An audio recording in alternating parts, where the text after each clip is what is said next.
त्याच्यामुळे याच्यातून राजकारण करण्यामध्ये काही अर्थ नाही.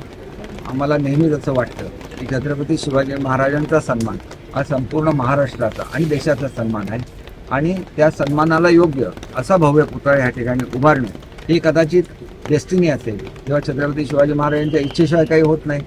तो जो पुतळा होता, मी इथं आल्यानंतर आमच्या आर्किटेक्टना सुद्धा बोललो की समोर एवढा भव्य किल्ला आहे, त्याला साजेसं स्मारक हे छत्रपती शिवाजी महाराजांचा पुतळा असला पाहिजे.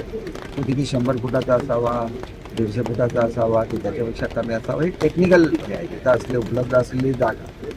सध्या मला असं वाटतं की हा एक अपघात आहे आणि त्याच्यामुळे कोणी याच्यावर त्याच प्रकारे ते घ्यावं आणि कदाचित असं असेल की वाईटातून चांगलं घडायचं असेल आणि त्याच्यासाठी सुद्धा अपघात घडला असेल, काही सांगता येणार नाही.